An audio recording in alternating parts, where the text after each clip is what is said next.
Les aventuriers de la Nouvelle Alliance, un grand voyage au pays des amis de Jésus, les premiers chrétiens, en compagnie de Théo et Sophia, nos jeunes représentants, qui vont faire découvrir, à partir des lettres qu'ils ont dans leur sac à dos, que la bonne nouvelle des aventuriers de la Nouvelle Alliance est encore vivante aujourd'hui par la bonne nouvelle de Jésus qui nous est parvenue.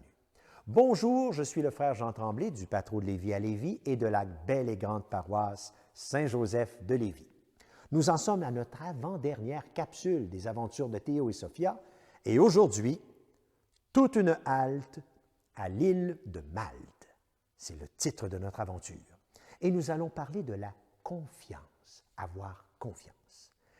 Dès maintenant, nous allons voir Théo et Sophia dans leur aventure, une aventure sur la mer. Théo et Sophia prennent le bateau pour un très long voyage en direction de la ville de Rome. Le capitaine retarde le départ. Il y a un soldat qui embarque avec un aventurier de la Nouvelle Alliance qui est prisonnier des Romains. Au début, le voyage est très lent car il n'y a pas de vent. Après quelques jours, le vent commence à souffler de plus en plus et de plus en plus dangereusement. Ouh, c'est la peur! Théo et Sophia se rappellent qu'ils ont une lettre écrite par l'aventurier qui est prisonnier. Ils la regardent et la montrent aux passagers. Peu de temps après, une énorme vague fait chavirer le navire sur une île. Destruction totale, mais aucun passager n'est blessé. Tiens, on se serait attendu à ce que la bonne nouvelle de la lettre montrée aux passagers par Théo et Sophia ramène le calme et la sécurité, mais pourtant le bateau fait crac sur l'île de Malte. Mais quelle est cette parole qu'ils ont entendue? Je vais te la partager. C'est une parole qui a été vécue par notre aventurier Paul et qui dit « Jésus m'a appris à ne pas être dans la crainte, même si la situation semble perdue. » La situation était presque perdue, mais ils ne sont pas tombés dans la crainte et tout le monde a été sauvé. Quelle aventure!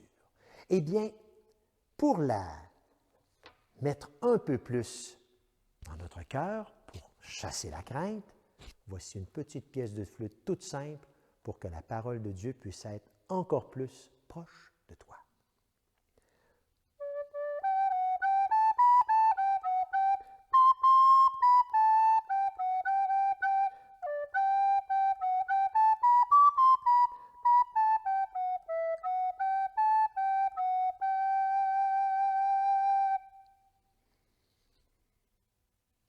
Voilà.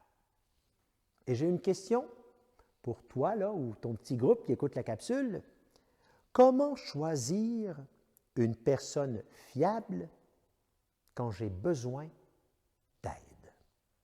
Comment choisir une personne fiable quand j'ai besoin d'aide? Comment tu fais, toi, pour choisir une personne en qui tu as confiance quand tu as besoin d'aide? Bien, parlez-en entre vous en pesant sur pause, puis on se revoit après votre partage. Voilà, on est de retour. J'espère que tu peux au moins compter dans ta vie sur une personne en qui tu as confiance puis qui est sécurisante pour toi. Alors, le casse-tête des aventuriers, les bâtisseurs de la Nouvelle Alliance. Tu te rappelles des blocs en couleur ou des papiers en couleur ou des papiers avec le mot des fruits de l'esprit, il y en a une dizaine, et tu vois sur l'écran un casse-tête à monter. Essaie de le reproduire le plus fidèlement possible, en hauteur avec les blocs, sur la table avec du papier, à tour de rôle ou tous ensemble, et tu peux aussi écouter la belle chanson des aventuriers de la Nouvelle Alliance sur la capsule qui est inclue dans ce montage. Alors, à bientôt, à la prochaine!